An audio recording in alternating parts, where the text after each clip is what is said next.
Hello NEET aspirants, कैसे हैं आप सब लोग। आई होप आप सब बढ़िया होंगे। This side Mohit Waseem here, welcome to our YouTube channel.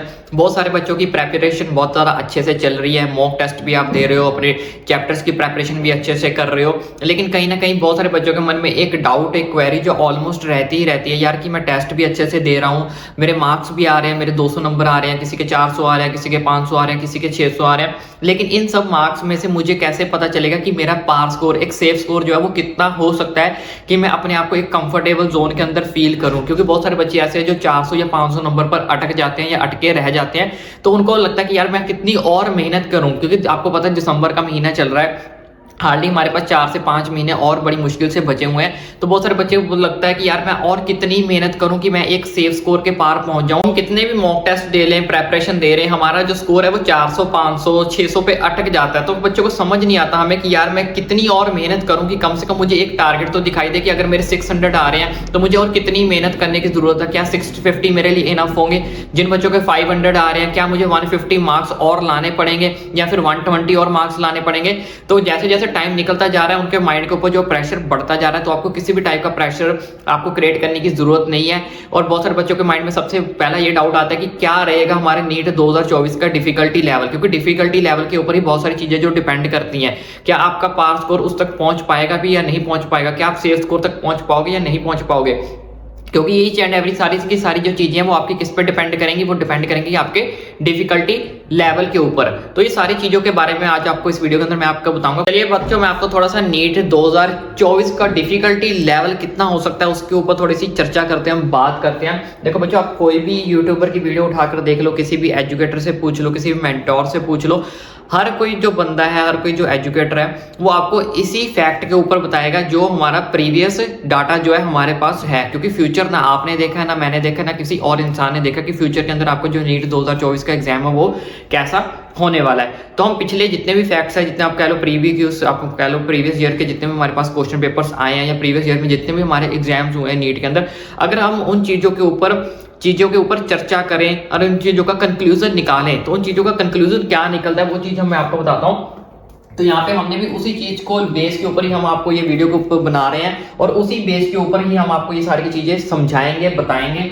तो यहाँ पे आप देख सकते हो नीट 2021 के अंदर जो पेपर हुआ था नीट का, तो फिजिक्स के उसके अंदर जो फिजिक्स है वो काफी ज्यादा क्या आई थी, ट्रिकी आई थी। यानी कि बहुत ज्यादा कॉम्प्लिकेटेड कह सकते हो, ट्रिकी कह सकते हो, उस टाइप की जो फिजिक्स है वो देखने को मिली थी 2021 के अंदर, जो 2021 के अंदर पेपर हुआ था। नीट 2022 वाले पेपर की बात करें तो नीट 2022 के अंदर पेपर के अंदर क्या आया था, फिजिक्स उल्टा हो गई, बिल्कुल उल्टा। इसमें फिजिक्स बिल्कुल ट्रिकी थी, तो इसमें क्या हो गया, फिजिक्स के डायरेक्ट क्वेश्चन पूछ लिए गए, इतनी इजी कर दी गई, सीधे सीधे क्वेश्चन आपसे जो है वो पूछ लिए गए पिछले साल के मुकाबले।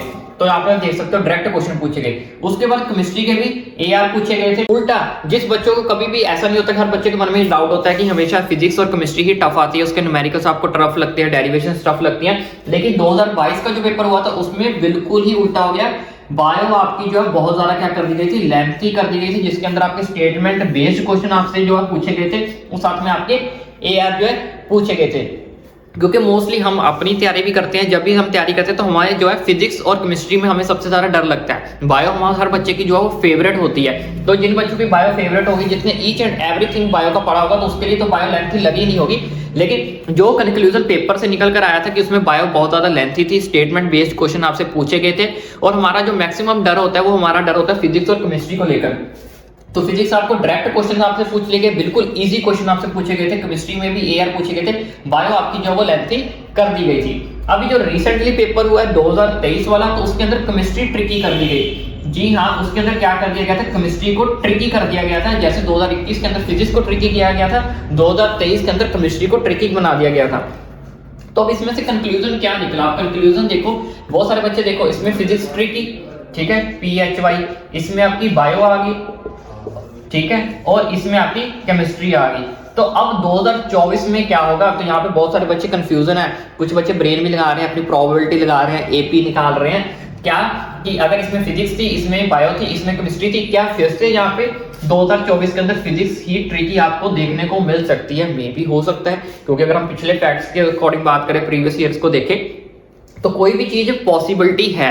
तो मैं ये सब चीजें आपको इसलिए बता रहा हूं क्योंकि ये सब चीजें हमने सिर्फ फैक्ट निकाला है, प्रीवियस ईयर का डाटा निकाला है, उससे सारा का सारा कंक्लूजन निकाला है। इन फ्यूचर 2024 के अंदर कुछ भी हो सकता है, कुछ भी हो सकता है। फिजिक्स की जगह केमिस्ट्री भी ट्रिकी आ सकती है, मे भी सारा पेपर भी इजी आ सकता है, लेकिन हमने इन सब चीजों को देखना नहीं है। आपने सिर्फ क्या करना है, ये सब चीजों को सोचोगे तो आप कभी भी जिंदगी में सक्सेसफुल नहीं बन सकते कि यार मैं फिजिक्स ट्रिकी आएगी तो मैं फटाफट फिजिक्स के पीछे लग जाता हूँ, केमिस्ट्री ट्रिकी आएगी तो मैं केमिस्ट्री के पीछे, एक ने बोल दिया केमिस्ट्री ट्रिकी आ रही तो मैं केमिस्ट्री के पीछे लग गया, बायो ट्रिकी आ रही तो मैं बायो के पीछे लग गया। नो, आपने क्या करना है, आपने सिर्फ अपने आप को देखना है कि मेरे जो कंसेप्ट हैं क्या वो सारे के सारे कंसेप्ट क्लियर हैं, चाहे वो बायो के हैं, चाहे वो फिजिक्स के हैं, चाहे वो केमिस्ट्री के। क्या मेरे के सारे न्यूमेरिकल्स क्लियर है, मेरी सारी डेरिवेशंस क्लियर है, मेरे बायो के सारे कंसेप्ट क्लियर है, मुझे सारे each and every one diagrams के बारे में इंफॉर्मेशन है या नहीं है।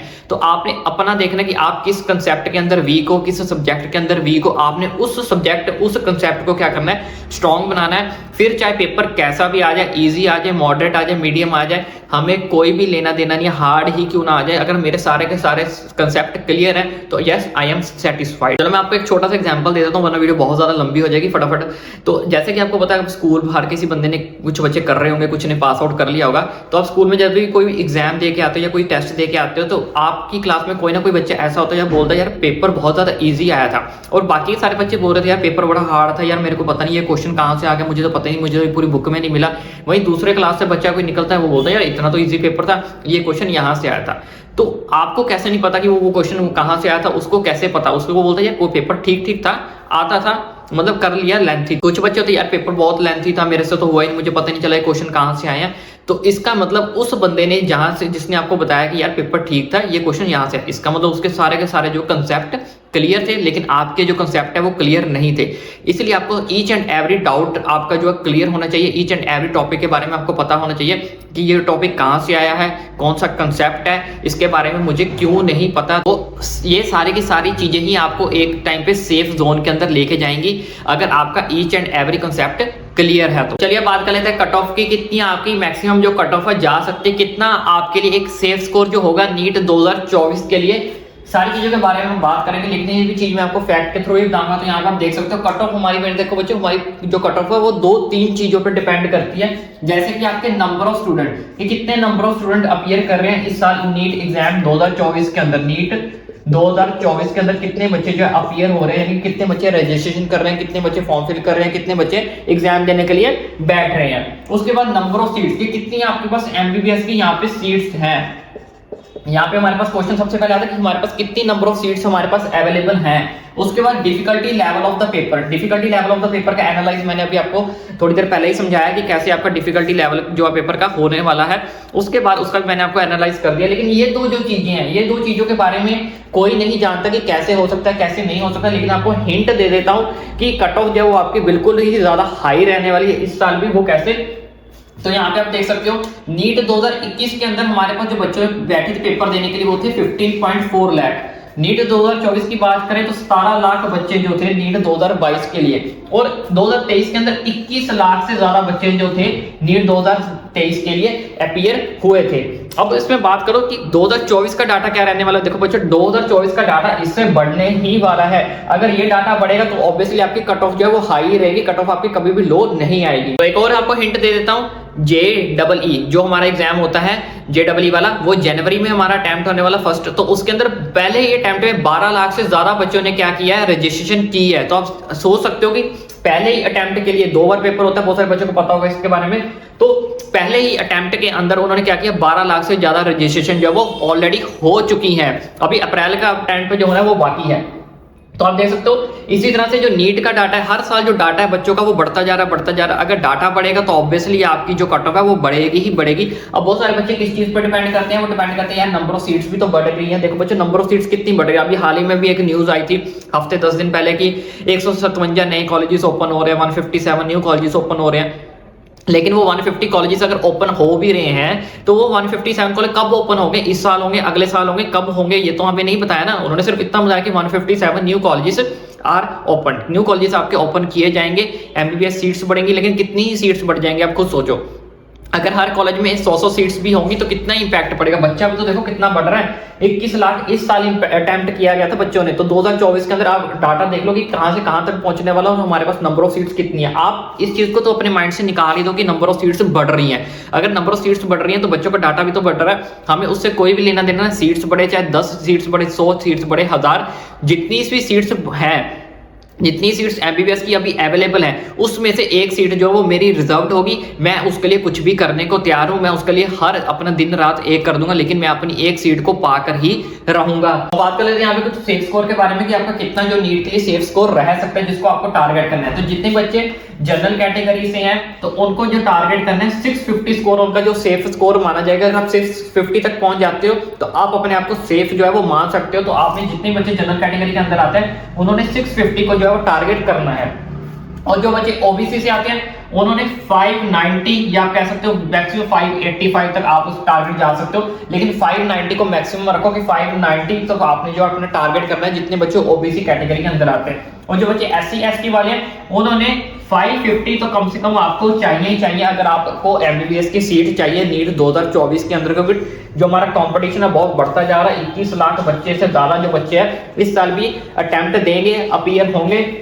तो आपको जो है अपना इन स्कोर के अगर आपके आसपास आ रहे हो तो आप अपने आप को सेफ मान सकते हो। अगर आप इन स्कोर के आसपास नहीं आ रहे हो मॉक टेस्ट के अंदर, अपनी क्लास टेस्ट के अंदर, तो आपको इन टारगेट तक जो है वो जल्द से जल्द पहुंचना होगा। हमारे पास टाइम है, बहुत लिमिटेड टाइम ही बचा है। तो इनको आप चाहे स्क्रीनशॉट लेके रख लो, अपने माइंड में इसकी फोटो बिठा लो, जो मर्जी करो, आपको इस टारगेट तक जो है वो पहुंचना है। और नंबर ऑफ सीट्स को तो आपने कभी भी नहीं देखना कि सीट्स बढ़ रही हैं, कैसा डिफिकल्टी का पेपर आएगा, कुछ भी हमें नहीं देखना। हमें सिर्फ ये देखना है कि जैसा मर्जी पेपर आए, जितनी मर्जी सीट्स बढ़े, मुझे कोई भी लेना देना नहीं है। मेरे सारे कंसेप्ट क्लियर होने चाहिए, मेरे हर मॉक टेस्ट में मेरे इतने नंबर आने चाहिए। अगर ये सब चीजें आपके कंसेप्ट क्लियर, आपके इतने नंबर आ रहे हैं तो आप आराम से अपने आप को कंफर्टेबल समझो, सेफ जोन में समझो कि एक एमबीबीएस की सीट जो वो मेरी है ही है। कोई भी जो मर्जी कर ले, मैं अपनी सीट जो है वो लेके रहूंगा ही रहूंगा। तो आई होप आपको ये वीडियो अच्छी लगी होगी। वीडियो अच्छी लगी तो चैनल को सब्सक्राइब करना ना भूलें, क्योंकि आने वाली सारी की सारी नीट की अपडेट्स, काउंसलिंग की अपडेट्स, फॉर्म की अपडेट, जब तक आपको कॉलेज नहीं मिल जाता आपका भाई आपका साथ नहीं लेगा। सारी काउंसलिंग आपका भाई आपको करवाएगा, वो भी free of cost. Each and every update आपको बताएगा।